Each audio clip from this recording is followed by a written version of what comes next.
Welcome back to the World of Commerce podcast. I'm your host, Marcel Hollerbach. I'm still here in Las Vegas at Shop Talk Conference. And in this episode, I spoke to Ping Hao and Burke White, the founders of Brand 3P. We spoke about how brands can be successful on marketplaces, what to do and what not to do. We spoke about the concept of walking the digital aisle and also explored how social media can influence marketplace sales. So please enjoy this episode with Ping and Burke. Let's go.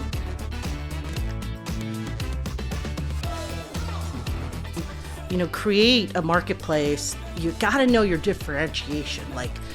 Burke and I would always have these conversations like, why do you exist? And how are you different from Amazon? So the brands are successful. If you make all the parties successful in a marketplace, everyone wins. The consumer wins, brands are doing good business, and of course the marketplace is capturing. So Ping, if you like to start, basically, what's an item you recently purchased that you love? Yeah, I purchased a pair of shoes when I took a walk from my house to the local downtown, and I found a brand. I was like, oh, I'm really interested. I like this brand. I wonder what other products they may have. So I bought that in the local store, and then I went back, and then I did a search on, Google, and I did a search on Amazon, but then I ended up at Zappos.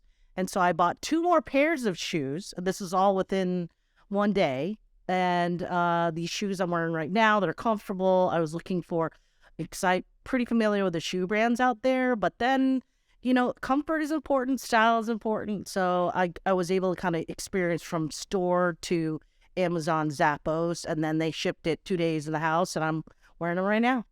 Sounds good. Burke, how about you?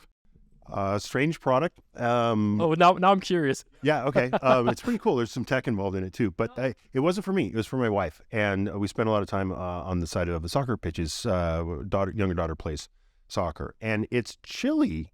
Oftentimes, it's incredibly cold, and my wife gets cold easily, and she was normally wearing lots of layers, and she was still cold. So what I found was a battery-operated warming vest. Yeah, I love that. And it was new to me. Sounded pretty cool. Did a little research online. Found a brand, direct-to-consumer brand store, and looked at it. And the size I needed was actually out of stock on the D2C. Went to Amazon, found the same product for the same price, and it was in stock, and it was Prime. So super simple purchase, and keeps my wife warm. All good. It's awesome. I could have used the inverted product last week. I was skiing in Austria, and it was so hot there. I was sweating all day, basically, and I could have used like a battery-powered cooler or something like that. We'll have to look into that, Marcel. Got some ideas for you. But Amazon is the power, right? I mean, how often it happens that I'm at a retail store and I find a product I love and the sizes are not available, and you find yourself in the store ordering on Amazon, basically, right, and having it delivered the next day. So it happens. Yeah, and you know that the price is going to be reasonable. You're going to get it, and it's the brand may be new to you, but the platform is not. And so I think that really helps kind of get us products when we're looking for them easier. Yeah, more comfortably. So I'm super excited to have you on the podcast. Ping, you and I, we've met a couple of years ago in Palo Alto, right? And you're one of the first people I contacted when I left Walmart Marketplace. So what's going on in the big rest of the world? And yeah, I had a chance to meet you then. You want to introduce yourself? Feel free to take a microphone.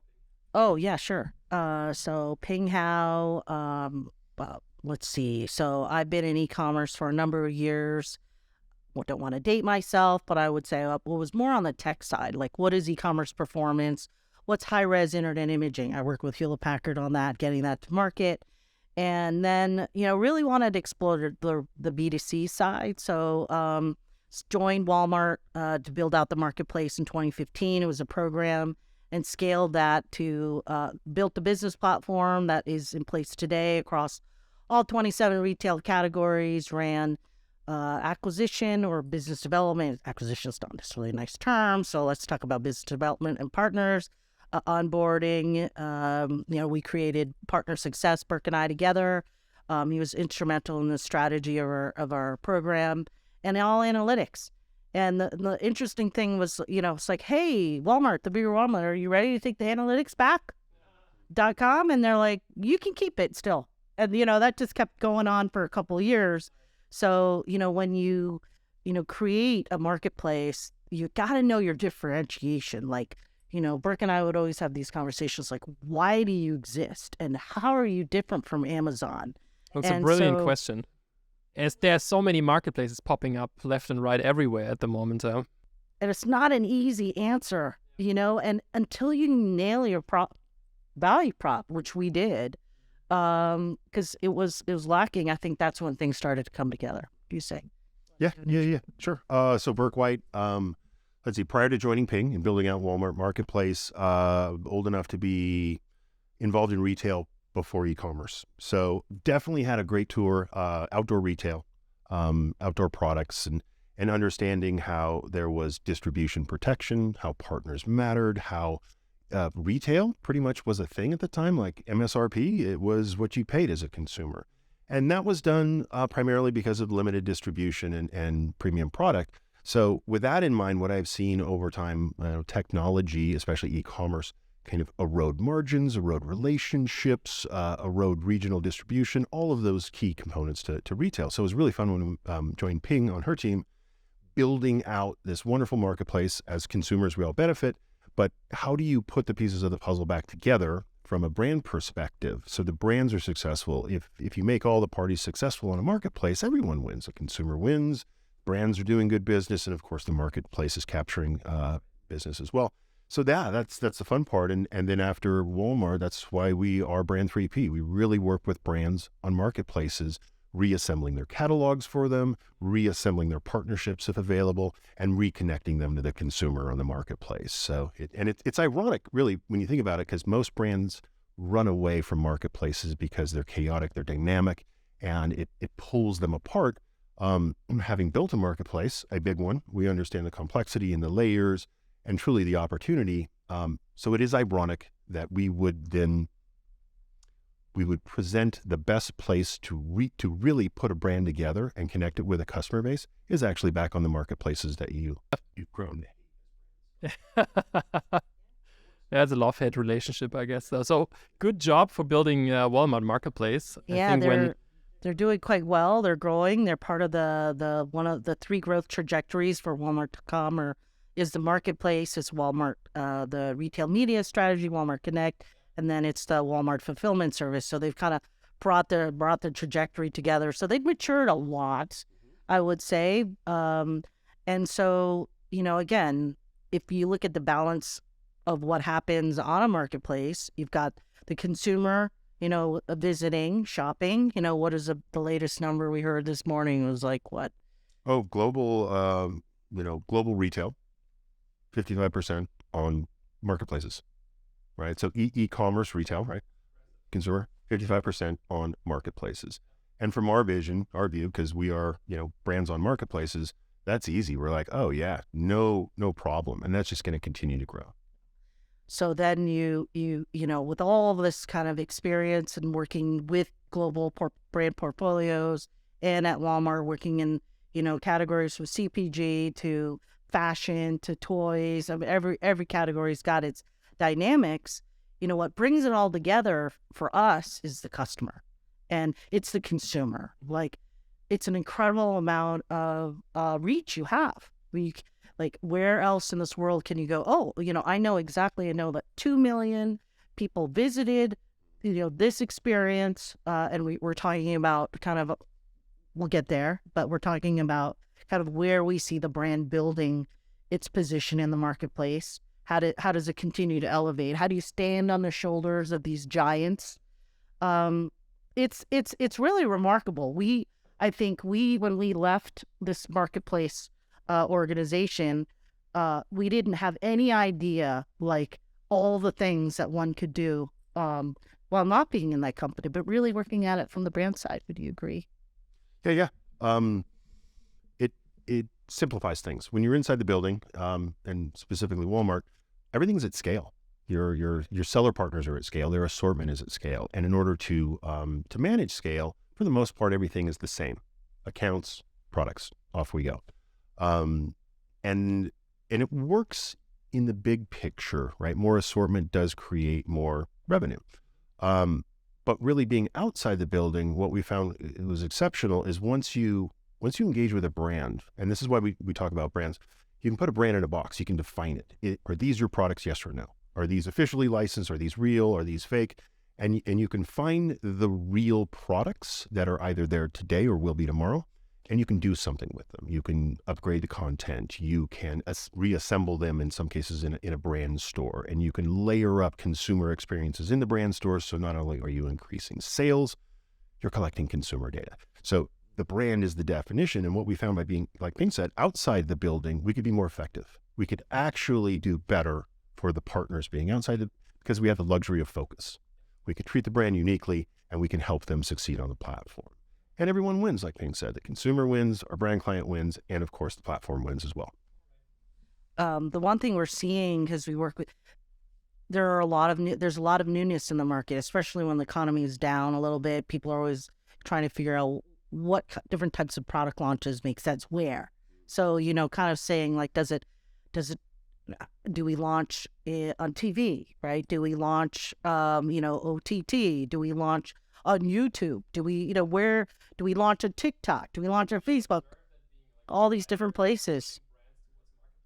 Moment, like economy slowing down, are they trying to figure out additional channels? Is that the motivation?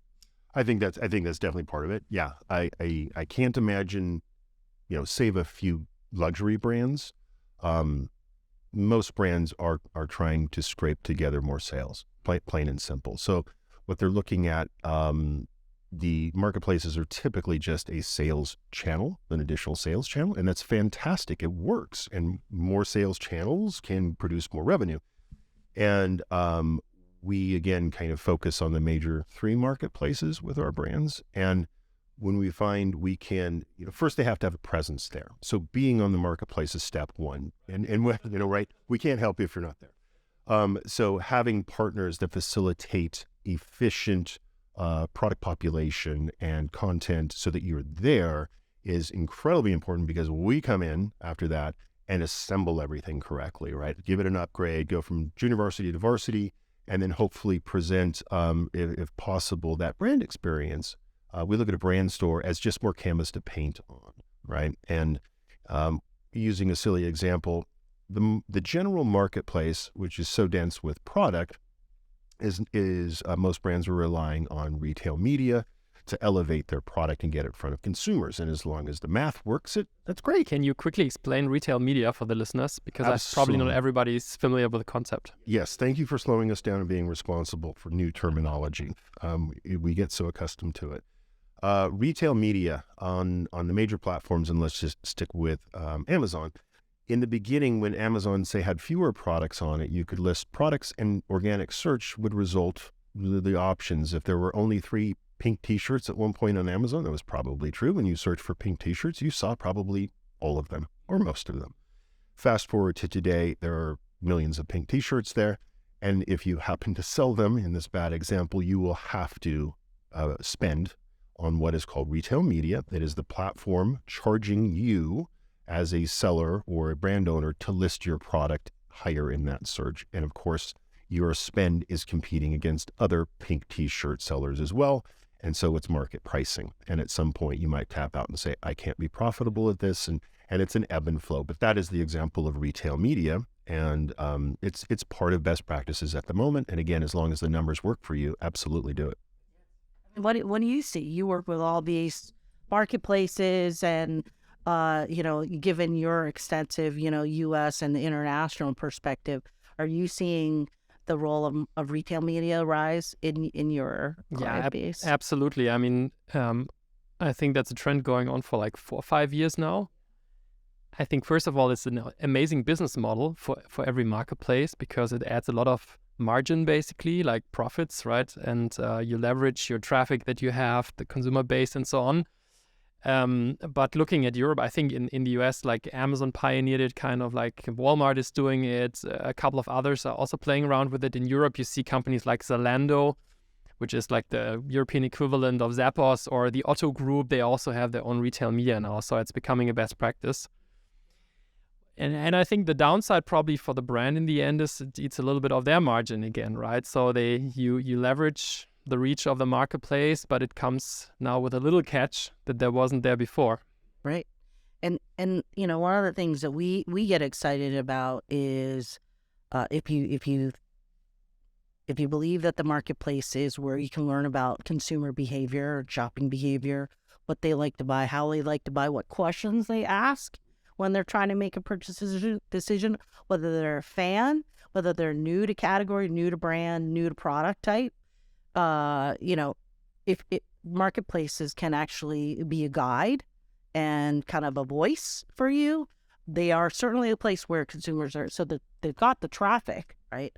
And then the fun part begins, what do you do with all that? And so we hope the industry continues to view retail media as part of the solution. We absolutely don't believe that it is the entire solution. It's the product at the end of the day, right? It's the product's value, it's the price point, it's the ability to be able to get it that matters, right?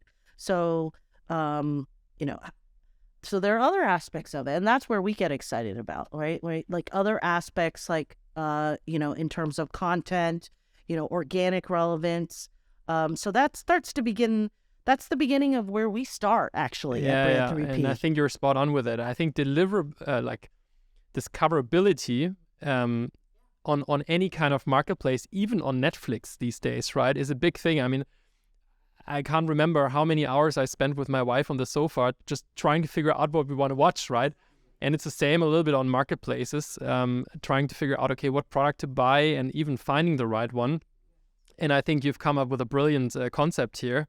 I think you call it walking down the digital aisle. I probably can explain a little bit more. Yeah, for that is. Yeah, sure. So having been in retail long before e-commerce, in order to see what is the truth in a store, in a physical store, you would walk the aisles, whether you're the manager, the owner. And what's curious about that simple concept of walking the aisles, we can see what's going on. Everyone has the same view. If you're a customer walking that aisle, if you're the owner, the manager, you're looking left and right. Everyone's seeing the truth, whether that's good news or bad news, whether we're properly merchandised and fronted and faced, whether we're missing inventory, it's the truth. And with that awareness, you can actually do things, restock, reset, whatever it might be. So using that concept, we go on to major marketplaces. And again, this is the luxury of working with a brand client. We don't have to walk all of the aisles of Amazon, and aisles in our lingo are consumer experiences. They could be searches, they could be obscure searches, they could be merchandised internally on Walmart's scale. There are different experiences, and only the experiences that matter to our brand client are relevant to our walk. But when we walk, we collect information. We get to see, are our brand clients' products there? Yes or no? Competitors.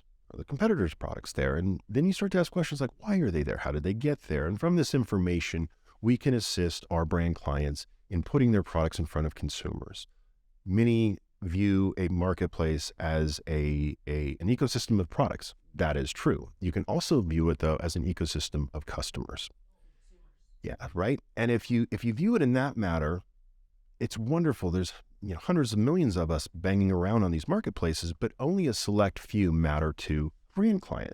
And once you understand what matters to the brand client, then you start to ask questions of where do those consumers go on the marketplace? So when we optimize content, we're not optimizing necessarily just for general keywords and so on, the general marketplace. We're optimizing in a way to get the products in front of the consumers where they go on the marketplace. So it starts with walking the digital aisles, and then it maps to eventually getting the product in front of the customer. Yeah. And how you get there. So we started thinking, okay, are there, 5 different types? I mean, how many types of digital aisles are there? There's actually an unlimited number of digital aisles.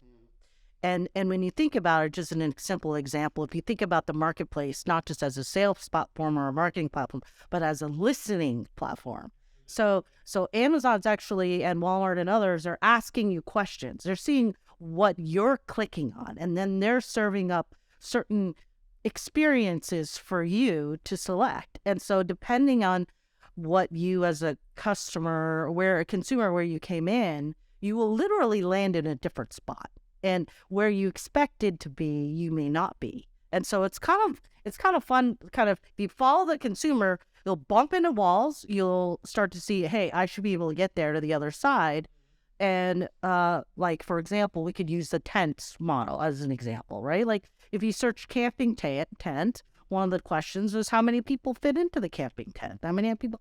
But if you didn't attribute it correctly, you will not be there. And so these questions that come up, these are customer questions. Platforms are not going to ask you that that they're not going to take their expensive real estate and give you that interaction if they weren't listening and then presenting. So there's a subtlety to it. One of our more advanced clients, what they like to do is look at the marketplace and see questions marketplaces are asking, and then they use that for their DTC strategy, and that's particularly interesting. So there's a difference between a shelf and an aisle, and I don't know. I think we explained that to some extent, how you get there versus no, it makes a lot of sense. And I believe these aisles, if you look into social, right, they're getting even more diverse and exponentially growing because you have so many different audiences on there that you can address, right? And do you see already like cross effects between social media, TikTok, Instagram, and marketplace sales? Is there something you can do? Yeah, absolutely. Let's see. So going back to marketplace for just a second, when we're reassembling a brand and putting product together, oftentimes we'll work with them in the brand store, right? We'll spend some time in the brand store, and again, this is it's not replacing anything. You can still spearfish, search and purchase a product on the marketplace. It works great. Activate retail media, but with a proper brand store that really celebrates the brand and aids the consumer, makes shopping and gift giving easier and collects customer data. You have another place to either point retail media if you wish to. You can point it at the store, homepage, or even deeper. You then have the opportunity within social media to have a broader destination. Social media is so broad. It could be just emails going out. It could be Facebook. It could be anything like that. It's outside the building, of course, TikTok. And it could be as simple as just a hyperlink to a product page on Amazon. And that's nothing new. That's being done. But with a brand store, you have so much more depth to your message, right? You can go to the homepage, or you can go to a thematic page with more information, all sent in from social media. So that is definitely one of the visitor channels to activate on a platform like Amazon, right? I think you see that quite a lot with like influencers these days. They have these link tree links in their profiles, right? And then they have their Amazon shop link, but they have their homepage linked as well, where they have probably their own branded product and stuff like that. Right. So then it comes down to kind of an assortment strategy. And depending on which social platform we're talking about, it could be perfect for just a singular item. Let me just sell you this one item today. It could be a new item. Fantastic. And that could be handled possibly on platform by some of these newer opportunities within e-commerce, because it's kind of tough to sell everything at once in a very short bite in social media. But again, it's knowing what's the goal of the activation from social media. Is it a higher level brand message? Maybe we're going to the brand store. Is it a new product that's kind of singular and fun? Is it a limited edition drop or something that's going to sell out? Those might be better upstream in social media. So you get those early adopters saying, I'm buying it as quickly as possible before they sell out. Fantastic. So it's really understanding what is the goal of that interaction with the viewer base of that platform, and what is the best product to be presenting. And I think the answer is it depends. It depends if, right, as always, who you are as a brand, who you are as an influencer, and what's benefiting you. I think it's going to be more and more important, as the game changes from content. We all know that content has to be, there for the product, and being sure it's on brand, and that any opportunity you get to promote your brand, you do that.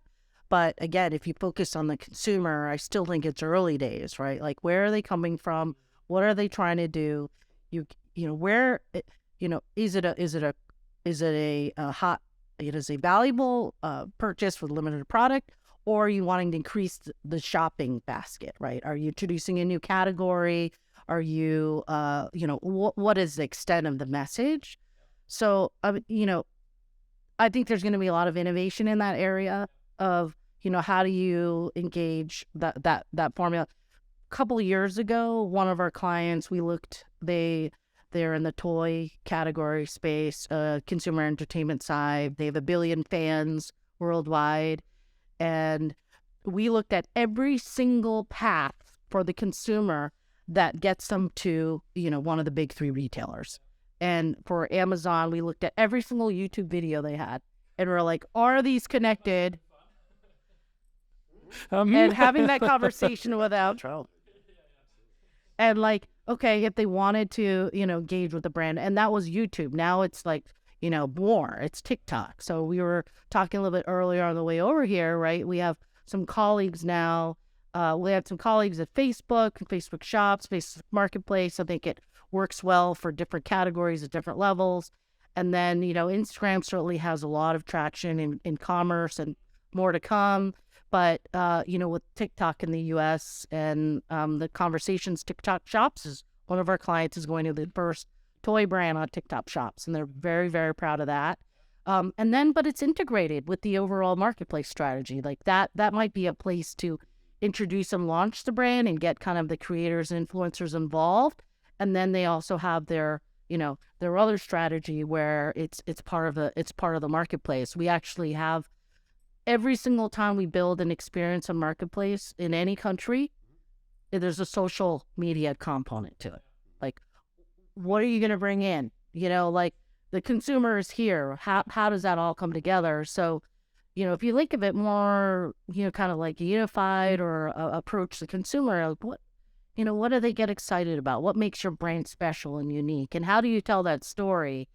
And then the fun part becomes, how do you do that, use, from a customer data perspective, right?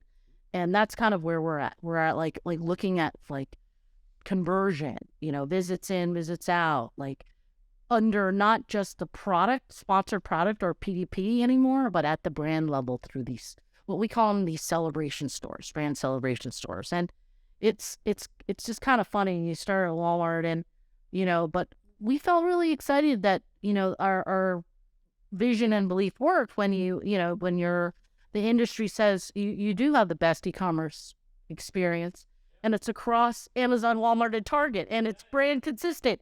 And you know what? You didn't have to ask permission to do all that, but it was partnership with the marketplaces, partnership with the brand. It's bringing brand and sales together around the consumer. So it's actually quite doable. My feeling is that a lot of brands are still hesitant to go on marketplaces, at least from some of the conversations I'm having. From your experience, how as a brand do I really fuck it up when I go on a marketplace? So what not to do? Great question. It probably going on, I'll give my answer, give yours. Probably going on to a marketplace without a marketplace strategy, right? Just basically participation. Someone, gets a finger pointed in their face, Burke, go start setting our products up on marketplace. And so it becomes very operational, very tactical, but no strategy behind it. And with this belief that just by listing products that, new sales, maybe in the early days of a marketplace that was true, where you were putting net new items on and there was enough space and organic relevance. Nowadays, that's simply not the case. You really have to have a plan going forward as to, and the other part is sometimes it's just binary in the sense like, if we're going on marketplace, we're going to put everything on marketplace, right? And you really have to look at it strategically, but also with an assortment strategy possibly. And this is the beauty of a marketplace when you really think about it. It's where all the retail pipes meet. So you have first party, in some cases, you can sell to the platform directly, wholesale. In other cases, maybe you drop ship. It's still kind of a wholesale model, but a little bit different. And then of course there's third party, which is really the definition of a marketplace, all of that coming together. And there are different forms of third party. You could be the seller, you can have a retailer. But the cool part is if you look at that assortment strategy and which partners are going to be backing that with inventory and logistics, then you can start to say, aha, now we have a chance at being profitable. We have an assortment that we're ready to send out there. And then you can go list with confidence And again, a retail media strategy is very helpful too. Yeah, that always putting this out there will do nothing, right? You will probably realize, okay, I've spent a fair amount of time listing my products here, but nobody's buying. Why is that, right? Yeah. Not good enough anymore. Yeah. So like what we really see is when a brand, like, you know, you got to, language is important, culture is important. Like, people use different words to describe the detail. You know, retail is detail. Absolutely. There are big companies that, you know, the consumer language changes, right? Vernacular changes. It changes worldwide. It's very different. You got to be on top of what the language the consumers are using to try to find what they're looking for. And so what you want to do is make sure you understand the language. If you don't understand the language and you list it, and it's the detail of the color, spelling the color gray. Is it Grey or is it Gray? I mean, it is down, and you're not going to be relevant if you spell it the wrong way. And it's really fascinating. So the other thing that I was going to add to what Burke said was, we had one of our earlier clients says, okay, I'm going to just bring all the products that I don't care about anymore. I'm going to bring my, you know, my dog products or whatever. Nothing against, okay, I'm going to bring my products that aren't doing so well. And that is not a good strategy. Do not do that, because you're building your brand in front of hundreds of millions of consumers. Exactly, and saying they that see your ratings suck. Yeah, okay? they see all the crap basically. Exactly, right? You amplify the crap. Exactly. So think about marketplace as an amplifier. That's a good way to think about it, you know. And consumers are looking for care. They're looking for consistency. They're looking for the responsibility of a brand. I'm going to pay you more, you know, or I'm going to choose to buy your product because it's branded and I'm building that recognition. But you have to deliver. You know, you cannot be sloppy. And that would be do not bring your products that are not selling. Pick a few of them that you want to build your brand around, right? From assortment strategy, like, these are the products I want people to know that we have. And I don't want them to know that we have a little bit more. And then tell them your story as you use those product pages as what Burke always calls it, brand landing pages, to drive the welcome mats, to drive them to your retail destination, your brand destination. One last question I have for you is, I understand when you're a brand and you're launching on a marketplace, there's probably two ways how you could do that, right? You could either become a seller yourself, start on a fresh blank piece of paper, or you get your inventory into existing sellers that probably already have quite some volume. What would you advise and why? Yeah, that is probably the biggest and toughest question to answer. If you're activating in the third-party channel on a marketplace, you do have that choice to do it yourself. And although it feels good maybe to do it yourself, you have control, you think you do. One thing you need to make sure is your logistics are ready, that you have the ability. And oftentimes for larger brands, they have built a business on pallets, large shipments to the retail partners. And although at first glance there's more margin, clearly, if you are going from, you know, your cost to retail, you have more margin. You're losing some of that in the you know, lack of efficiencies in the pick, pack, and ship model. So for that reason, definitely take a look at that. If you have the ability to, you might consider going direct as a seller yourself. If you don't, or you're not ready for that yet, then relying on another partner, which is really what retail is all about, is the next best thing. And there are different profiles of that other partner option. But another common mistake is possibly if you're a wholesale or kind of a vendor style brand, you're going to rely on one of your larger retailers who by volume you're looking at, but they might not be the best partner on the platform. They're not at that level yet. They haven't practiced enough. So making a good choice of an active partner on the platform who's ready, who has all the pieces of the puzzle together, those are some of the decisions that you probably have to make at some point. So questions to ask. Yeah. I'm curious, have you seen a scenario where a brand launched with a existing seller partner, let's say on Amazon, and at a later point of time probably evaluated acquiring that seller to basically owning that piece of property? Yeah, I think there's a lot of aggregation that happens out there, and it's happening from different sides. But to your specific question, I think that's a very logical acquisition where you could have, it's a mechanism at that point, and you're getting a retailer with special skills. And if that's another because those sellers are probably sometimes not even that big of an organization, right? They're just super specialized on the niche they're in. Absolutely.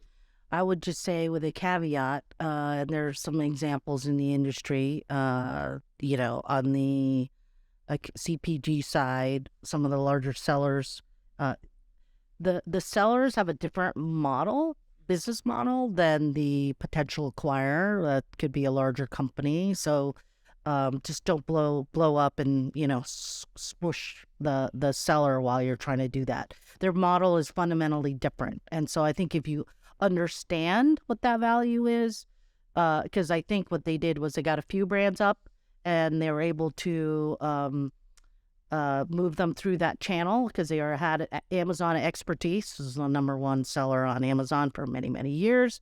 And then, you kind of have a different model. CPG model is a different model. They don't really kind of mesh. And so you just have to have, joint successes and metrics, and then you can make it work. But it's been tried, and there's some massive failures, and I would say, and some, opportunity. So I think really marketplace, this was mentioned earlier, it's a place to, not just, it's a test and learn, right? You have a retail laboratory. You're learning what the consumers are saying. That's a word that we coined, retail laboratory. You want to mention what that is a little bit more? Sure. I mean, if you look at a marketplace of, again, not just a sales channel and not just a marketplace of products, you look at a marketplace of customers. Then what would you like to learn from them? I mean, certainly you want to sell products, it's great, but can you learn from them? And that's not necessarily promoted in any of the, best practices on marketplaces. So it's kind of repurposing. It's asking questions, well, can we do this? And the answer is yes, right? If you set up your model, especially in a brand store, it should be doing two things. First and foremost, in most cases with clients, selling more, right? Excellent. We all got that one. And there's ways to do that. But it would be great if you could set your model to become kind of that retail laboratory where you can test and iterate and get consumer information back, beyond just the basics of seasonality and categories and stuff, but really what does your consumer react to? And what's great about that is you learn quickly. There's lots of other uses, just, you can multi-merchandise and move products around. But if you're truly into product development, you can test and model new products. You can make sure that I run into a new item that you are trying to test. In the maze of marketplace, that's hard to do. But in the store experience, you can show me something that's really new and judge my reaction, right? So there are other uses beyond just let's sell. But the reason you don't see this often is for most of the brands, marketplace sales are not the core business. They're so busy doing their core business, right? And so it's tough. You can't neglect it. It exists. The consumer's there. Your competition's there. So what we do is we validate, meaning that you have to be on a marketplace. You're putting effort into your marketplace. We really just squeeze as much value out of that as possible for you, so you're seeing more sales. And then the cool part is the digital infrastructure that exists on some marketplaces, specifically Amazon.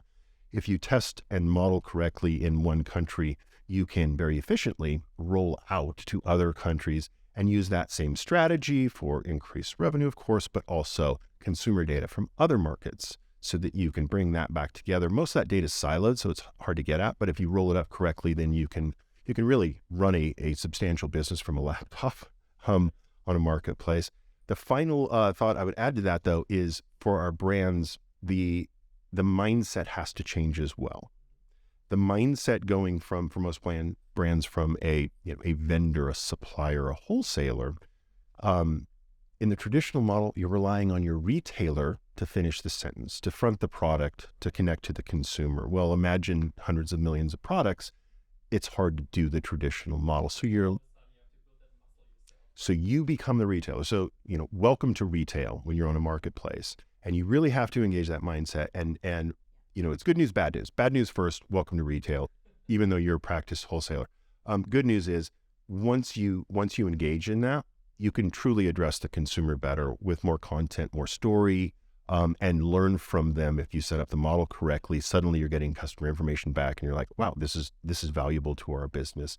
And as many of the profiles in retail are hybridizing, that's a word, you can then have, these wholesale companies learning retail extremely rapidly on a marketplace, and it's a huge value to them. It's just an interesting stat. Well, we walked the miles for many different categories. The on average, it's like 45 to 50 different brands in the top 100 organic spots, up to 70. In home, there's some 70, numbers. So, that's what you got to figure out. And most of the times when we show that to our clients, they're like, I can't recognize the names of any of these companies. And they're that hybrid. They're the mix of the manufacturer coming over, selling direct from, another part of the world. And your traditional, the known competitors. And so it really is so competitive. And so that's where, having the edge and understanding what the consumer is trying to do is critical. And so we spent a lot of time building consumer layers for our clients. I'll give you an example. One, they're in a category like, well, you don't shop by age. Like, it's like that part of the segment. This is let's say, again, let's just use a toy category. We don't necessarily do, shop by age, because we cover from age, 3 to 12. Okay. We don't do that. But then when we introduce that in the experience, you're like, oh, and it's like, okay, why are you doing that? You're not doing that to, negate kind of the brand profile, but you're trying to say, okay, dig deeper. Like, the parents that buy a product for a 3-year-old are very different than the parents that are buying for a 12-year-old.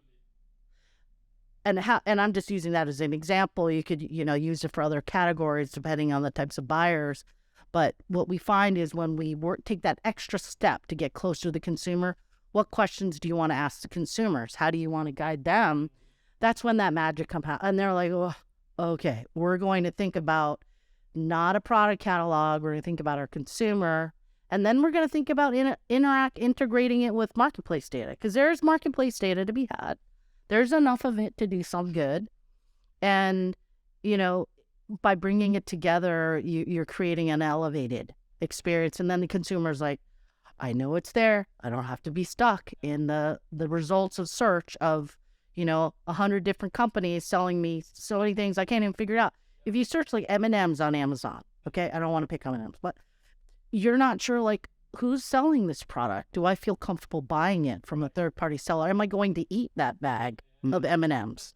And, when you've got to get to that level of comfort, like, be there when the consumer is shopping for you, and they will engage. I think this is oftentimes forgotten and gets lost so much, especially around Shop Talk here, right, where there's so many vendors and things going on. In the end, there is a consumer, right? And it's not just like data, and it's not just catalogs and stuff like this. There's people looking at that stuff, right?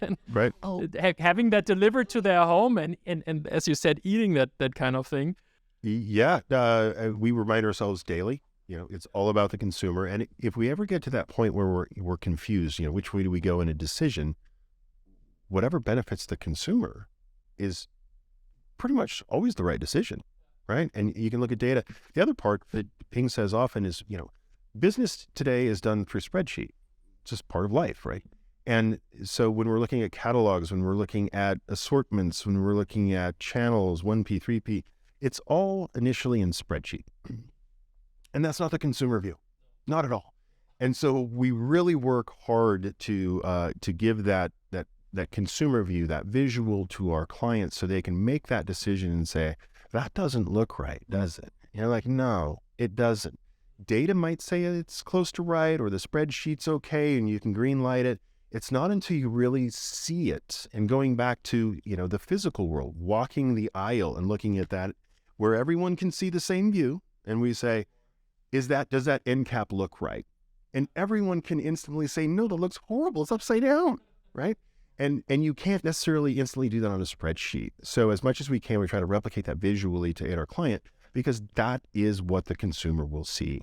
And if you get it right, things change dramatically. So. I think those are good closing words. Ping, you had another point?